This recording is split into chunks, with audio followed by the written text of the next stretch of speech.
జగనన్న విదేశీ విద్యా దీవెన కింద AP CM Shri YS Jaganmohan Reddy నిధులు విడుదల చేస్తున్నారు. ఇప్పుడు లైవ్ చూద్దాం. జిల్లాల నుంచి పార్టిసిపేట్ చేస్తూ ఉన్న కలెక్టర్ గారితో పాటు పిల్లల తల్లిదండ్రులు, ప్రజాప్రతినిధులు, వీళ్ళే కాకుండా విదేశాల నుంచి మన పిల్లలు ఎవరైతే అక్కడ చదువుతున్నారో ఈ విదేశీ దీవెన పొందుతూ అక్కడ చదువుతూ ఉన్న వాళ్ళు కూడా ఎవరైతే వీసీల్లో పార్టిసిపేట్ చేస్తూ ఉన్నారో అందరికీ కూడా ఈ సందర్భంగా మీ అందరికీ కూడా అభినందనలు తెలియజేస్తూ ఉన్నాను. నిజంగా ఈరోజు జరుగుతూ ఉన్న కార్యక్రమాలు రెండు మంచి కార్యక్రమాలు జరుగుతూ ఉన్నాయి. దేవుడి దయ వల్ల ఈ రెండు మంచి కార్యక్రమాలు కూడా చేయడము, ఆ ఆనందాన్ని పొందడం కూడా దేవుడిచ్చిన అదృష్టంగానే భావిస్తూ ఉన్నా. ఇందులో రెండు కార్యక్రమాలలో కూడా ఒక యూనిక్నెస్ ఉంది. అదేమిటి అని అంటే, రెండు కార్యక్రమాల్లో కూడా ఎవరికైనా కూడా ఒక ఆస్పిరేషన్ అనేది క్రియేట్ చేయగలుగుతా ఉన్నాం. అంటే మన రాష్ట్రంలో ఎవరికైనా కూడా కష్టపడి చదివితే మంచి యూనివర్సిటీస్లో కానీ సీటు కానీ వస్తే ఫీజులు ఎంతైనా కూడా మనం ఇబ్బంది పడాల్సిన పని లేదు. మన తల్లిదండ్రులు కానీ మనకు కానీ ఎటువంటి అప్పు చేయాల్సిన అవసరం లేకుండా ప్రభుత్వం తోడుగా ఉంటుంది, జగనన్న తోడుగా ఉంటాడు అన్న ఒక భరోసా ఈ కార్యక్రమం ద్వారా జరిగిస్తూ ఉన్నాం. సాచ్యురేషన్ పద్ధతిలో ట్రాన్స్పరెంట్గా ఎవరికైనా కూడా టైమ్స్ రేటింగ్స్లో కానీ, టైమ్స్ హైయర్ ఎడ్యుకేషన్ ర్యాంకింగ్స్లో కానీ, లేదా క్యూఎస్ ర్యాంకింగ్స్లో కానీ ఈ టాప్ 50 కాలేజెస్లో కవరింగ్ 21 ఫ్యాకల్టీస్, అంటే దాదాపుగా 350 కాలేజీలు. ఈ కాలేజీలలో సీట్లు ఎవరికి వచ్చినా కూడా ఆంధ్ర రాష్ట్రం నుంచి entire fees to the extent of SC, ST, BC, మైనారిటీకి సంబంధించిన పేద వర్గాలకు సంబంధించిన వాళ్ళు ఎవరైనా ఉన్నా 1,25,00,000 దాకా వాళ్ళకు తోడుగా నిలబడే కార్యక్రమం. మిగిలిన వాళ్ళ ఎవరికైనా కూడా ₹1,00,00,000 వరకు తోడుగా నిలబడే కార్యక్రమం, which almost covers the entirety of the total fees cover అవుతుంది.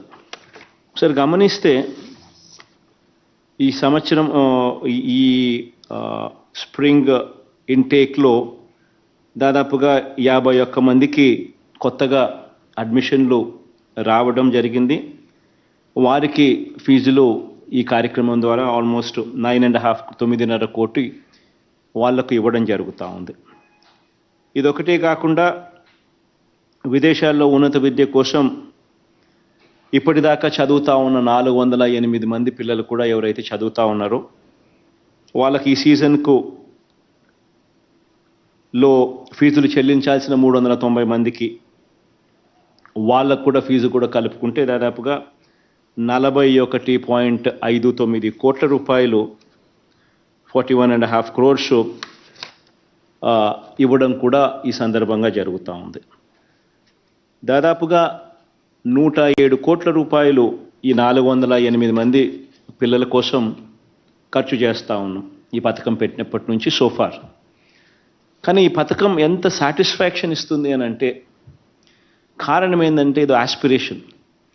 మిమ్మల్ని చూసి మిగిలిన వాళ్ళు కూడా ఇన్స్పైర్ అయ్యి, మిగిలిన వాళ్ళు కూడా ఇదే మాదిరిగా ఈ టాప్ యూనివర్సిటీస్లో సీట్ తెచ్చుకొని, టాప్ కాలేజెస్లో సీట్ తెచ్చుకొని మీ తలరాతలు మారడానికి ఉపయోగపడమే కాకుండా అట్ సమ్ స్టేజ్ ఎక్కడో ఒక చోట మీరు కెరియర్లో మీరు గొప్పగా ఎదిగిన తర్వాత, పెరిగిన తర్వాత అట్ సమ్ స్టేజ్ ఈ కైండ్ ఆఫ్ హెల్ప్ రాష్ట్ర ప్రభుత్వం నుంచి ఏదైతే మీకు అందిందో, గుర్తుపెట్టుకొని ఏదైతే రాష్ట్ర ప్రభుత్వం మీకు అందించిందో, అది ఎక్కడో ఒక చోట సమ్ స్టేజ్ మీరు బాగా ఎదిగిన తర్వాత, బాగా పెరిగిన తర్వాత మన రాష్ట్రానికి కూడా సమ్ కాంట్రిబ్యూషన్ ఫ్రమ్ సమ్వేర్, ఒక మంచి సిఇఓలుగా ఒక పెద్ద పెద్ద సంస్థల్లో మీరు పేరు సంపాదించుకొని అక్కడ ఉండడం, అటువంటి పరిస్థితుల్లో రాష్ట్రాన్ని కూడా ఖచ్చితంగా గుర్తుపెట్టుకొని ఇంకా ఎక్కువ మంది మన పిల్లలకు మీరు మంచి చేసే పరిస్థితులను కూడా ఖచ్చితంగా ఎక్కడో ఒక చోట చేయాలన్నదే మా తాపత్రయం, నా కోరిక. అసలు ఈ ఫీజులు చూస్తే కూడా నిజంగా ఆశ్చర్యం కలిగించే రకమైన ఫీజులే ఉన్నాయి. ఈ ఫీజులు చూసినప్పుడు Carnegie Mellon university almost 90 lakhs fee, NYU New York యూనివర్సిటీలో కూడా ఈ 51 మంది ఇప్పుడు ఎవరికైతే అడ్మిషన్స్ వచ్చినాయో వీళ్ళ గురించి కొందరి గురించి చెప్తా ఉన్నా. రూపా అనే నా చెల్లెమ్మకు కార్నెగీ మిలన్ యూనివర్సిటీలో 89 lakhs కంప్యూటర్ సైన్స్. సాంబశివ అనే నా తమ్ముడికి న్యూయార్క్ NYUలో computer science, again other 89 lakhs. Similarly ఈ ఫీజులన్నీ కూడా చూస్తూ ఉంటే కొలంబియా యూనివర్సిటీ న్యూయార్క్లో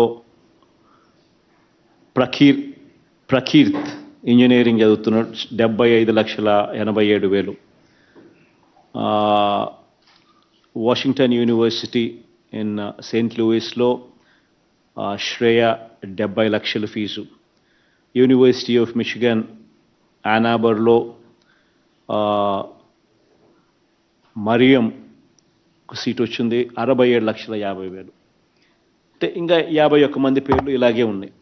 ఈ ఫీజులన్నీ కూడా చూస్తూ ఉంటే ఏ స్థాయిలో ఈ ఫీజులు ఉన్నాయి అని అంటే, సీటు వచ్చినా కూడా అక్కడికి వెళ్ళి చదవడానికి ధైర్యం సరిపోని విధంగా ఈ నెంబర్స్ ఉన్నాయి. ఇటువంటి ఫీజులు కట్టడానికి ఎక్కడ అప్పులు చేయాలి, ఎంత అప్పులు చేయాలి, చేస్తే ఎలా రీపే చేయాలి అన్న సంశయం ప్రతి తల్లిదండ్రికి కూడా కలిగే పరిస్థితి. అటువంటి పరిస్థితిని పూర్తిగా మార్చడం కోసం, అటువంటి పరిస్థితి నుంచి ఇటువంటి టాప్ కాలేజెస్లో సీటు వస్తే ప్రభుత్వం మీకు అన్ని రకాలుగా తోడుగా ఉంటుందన్న నమ్మకం, భరోసా కల్పిస్తూ సాచ్యురేషన్ పద్ధతిలో ఆస్పిరేషన్ ఇన్వోక్ చేస్తూ ప్రతి ఒక్కరికి మీరు ఇన్స్పిరేషన్ అయ్యేట్టుగా అడుగులు పడతా ఉన్నాయి ఈరోజు రాష్ట్రంలో. ఇన్ఫ్యాక్ట్ దాదాపుగా ఈ 408 మందిలో ఎవరైనా కూడా వార్షిక ఆదాయం వాళ్ళకి 8 లక్షల లోపు ఉన్న ప్రతి కుటుంబానికి, అంటే పేద మధ్య తరగతి కుటుంబాలన్నీ కూడా కవర్ అవుతాయి. వీళ్ళందరికీ కూడా ఇదొక బూన్ కింద, ఇదొక దేవుడిచ్చిన గొప్ప అవకాశం కింద సహాయ సహకారాలు అందుతున్నాయి. తోడుగా ఉండే కార్యక్రమం ప్రభుత్వం తరపు నుంచి జరుగుతూ ఉంది. మీ అందరికీ కూడా all the very best wishes తెలియజేస్తూ ఉన్నాను. In fact so much so that అట్టడుగు వర్గాలు దీనివల్ల అత్యధికంగా కూడా బాగుపడాలని కూడా మనసారా కూడా కోరుతా ఉన్నా. దాదాపుగా ఎకనామికలీ బ్యాక్వర్డ్ సెక్షన్స్ నుంచి దాదాపుగా